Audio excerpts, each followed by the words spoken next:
Hello, dear students. Again, welcome in ChemPipe. So, today we'll discuss the Advance 2024 paper 1 question number 4 जो कि coordination compound से है। क्या कह रहा है कि among the following option select the option in which each complex in set one shows geometrical isomerism and two complexes in set 2 are ionization isomers of each other। मतलब ये दोनों जो हैं ये तो क्या करने चाहिए, दोनों के दोनों ज्योमेट्रिकल आइसोमर शो करने चाहिए और सेट 2 जो होने चाहिए दो दो जो दे रखे हैं ये एक दूसरे के आयनाइजेशन आइसोमर्स होने चाहिए। ओके, तो चेक कर लेते हैं हम यहाँ पर। अब NiCO4 है, NiCO4 पता है आपको टेट्राहेड्रल होता है और लिगेंड्स भी हमारे पास क्या है, सेम है। तो टेट्राहेड्रल GI कभी शो नहीं करता। ओके, तो ये ऑप्शन मतलब ये गलत हो गया। ओके, मतलब बाकी को चेक करने की ज़रूरत ही नहीं है। ओके, अब देखिए ये क्या कहता है, सेट 1 में CO क्या है, CO EN NH3 twice Cl2। Okay, तो यहाँ पर ये नज़र आ रहा है भाई कि ये जो है हमारे पास GI शो करेगा, NH3 Cl क्लियर। तो यहाँ पर हमें नज़र आ रहा है कि दिस इज सिस।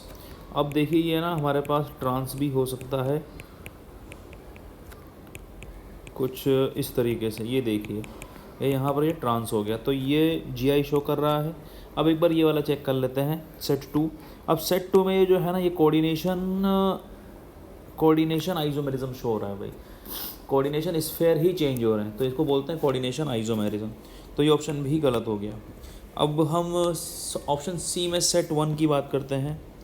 यहाँ पर आप देखिए, अब ये तो कंपाउंड ही अच्छा ओके सॉरी, यहाँ पर ये देखिए क्या ये आइसोमेरिज्म शो करेगा भाई, हमारे पास चेक कर लेते हैं कौन है, CO NH3 थ्राइस फिर NO2 थ्राइस।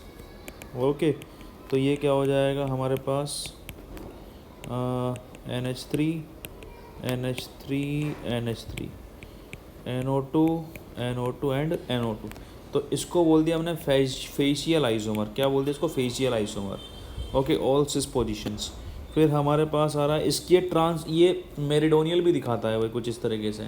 मतलब इसमें ऐसा करते हैं अपन, NH3 को नीचे ले आते हैं, Na2 को उधर ले जाते हैं, तो हमारे पास ये क्या हो जाएगा, ये मेरिडोनियल हो जाएगा। तो ये GI शो कर रहा है। यहाँ पर Cl जो हो जाएगा एक बार सिस हो जाएगा और एक बार ट्रांस हो जाएगा। ट्रांस कुछ इस तरीके से ट्रांस हो जाएगा और सिस जो रहेगा कुछ इस तरीके से ये सिस हो जाएगा। तो ये भी ज्योमेट्रिकल आइसोमेरिज्म शो कर रहा है। अब क्या सेट 2 में आयनाइजेशन आइसोमेरिज्म शो हो रहा है, ये देखिए NH3 कांस्टेंट है, पहले Cl अब नाउ SO4। पहले SO4 बाहर था, अब SO4 अंदर हो गया, पहले Cl अंदर था, अब Cl बाहर हो गया। तो हम इसको बोलते हैं भाई आयनाइजेशन आइसोमेरिज्म। तो हमारे पास ये दोनों के दोनों GI शो कर रहे हैं और ये जो भाई है हमारे पास ये दिखा रहा है आयनाइजेशन आइसोमर्स। ओके, तो option C would be correct one. Okay, now we are moving to the next D। क्या कह रहा है देखो ये कि हमारा, अच्छा अपनों को तो करेक्ट ऑप्शन मिल ही गया ना, ठीक बात है।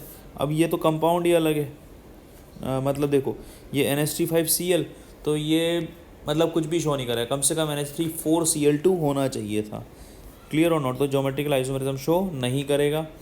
ओके, तो ये सही है। अब जैसे कि ये तो आयनाइजेशन आइसोमेरिज्म शो कर रहा है भाई, कैसे कर रहा है, इसको हाइड्रेशन भी बोलते हैं, आयनाइजेशन भी बोलते हैं।